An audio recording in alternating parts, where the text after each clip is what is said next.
A ver, pensemos un momento.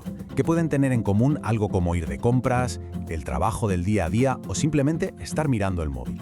Pues que pueden pasar de ser un simple hábito a convertirse en una adicción. Hoy vamos a explorar ese mundo tan complejo de las adicciones sin sustancia, esas compulsiones que a veces se esconden justo delante de nuestros ojos. Para empezar, lanzamos una pregunta que nos pone de lleno en el debate. ¿De verdad es posible ser adicto a algo tan cotidiano como Internet? Vamos a ver qué nos dicen las fuentes sobre esto. Bueno, para entender todo esto, lo mejor es empezar por lo básico, ¿no? ¿Qué es exactamente una adicción? Según las fuentes, y esto es muy importante, no estamos hablando de falta de voluntad. No, es una condición del cerebro. Y aquí hay dos claves que lo cambian todo. La palabra compulsivo y la frase a pesar de las consecuencias negativas. Justo ahí es donde un mal hábito se convierte en algo mucho más serio. Y con esa definición ya más clara, nos metemos de cabeza en el tema de hoy, las adicciones en las que no hay ninguna sustancia química por medio.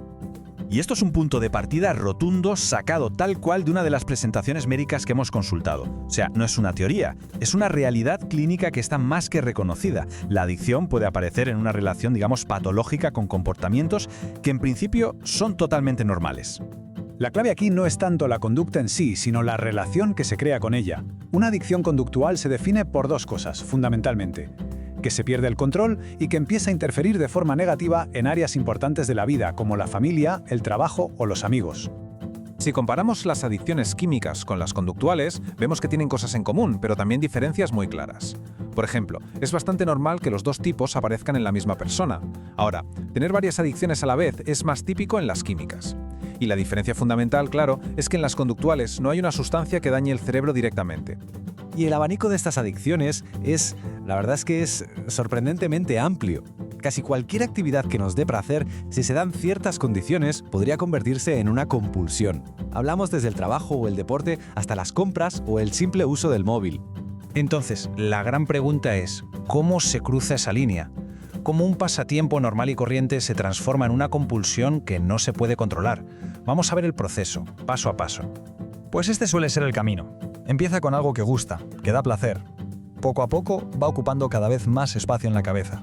Se hace más a menudo, hasta que llega un punto en que ya no se busca el placer, sino aliviar la ansiedad de no hacerlo. Y el último paso, el que lo define todo, es seguir haciéndolo incluso cuando la vida se está viniendo abajo por su culpa. Esta es la pregunta del millón, la que mucha gente se hace. ¿Dónde está exactamente la frontera? ¿Cuándo deja de ser un uso intenso para ser ya una adicción? Y esta cita, la verdad, es que lo clava. El punto de inflexión es justo ese, el cambio en la motivación. Cuando ya no es una elección para pasarlo bien, sino una obligación para poder funcionar o para calmar un malestar interior. Esa es la señal de alarma. Y ojo, que esto no es solo teoría, Tiene un impacto real, que se puede medir. Los datos de la unidad de juego patológico del Hospital de Belviche, por ejemplo, son muy reveladores. Más de un 25% de sus consultas, una de cada 4, ya tienen que ver con las nuevas tecnologías. Y a la cabeza de todo, las apuestas online.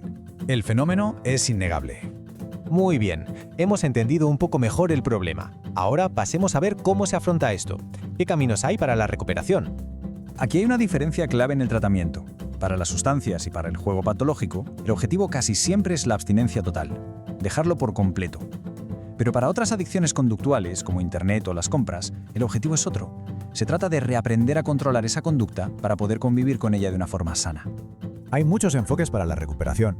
Por ejemplo, una de las fuentes que hemos analizado nos habla de una plataforma educativa que se presenta como una herramienta para ayudar a entender y manejar las adicciones. Este tipo de plataformas, por lo que vemos, pueden ofrecer un camino bastante estructurado, con recursos que van desde mentorías y consultas hasta el acceso a estudios importantes o cursos de formación más específicos. Los instructores de esta plataforma en concreto, según se describe, combinan su formación profesional con una perspectiva de fe. Por un lado está Mariluz Valencia, que es educadora social, y por otro Diego Calvo, que es teólogo. Y ambos integran sus creencias en su manera de enseñar sobre las adicciones. El mensaje de fondo que se repite en muchos de estos enfoques de recuperación es de esperanza y de ir poco a poco. Esta cita lo resume muy bien, la idea de que cada pequeño paso cuenta, que es un triunfo en sí mismo y que acerca a la vida que uno quiere tener. Y para terminar, nos quedamos con una idea que es fundamental. Las fuentes sugieren que la conducta adictiva suele ser solo un síntoma, la punta del iceberg. El verdadero camino de la recuperación no es solo parar de hacer algo, sino llegar a entender qué malestar o qué conflicto se estaba intentando tapar con ello. Así que la pregunta final no es solo cómo parar, sino qué se estaba intentando silenciar.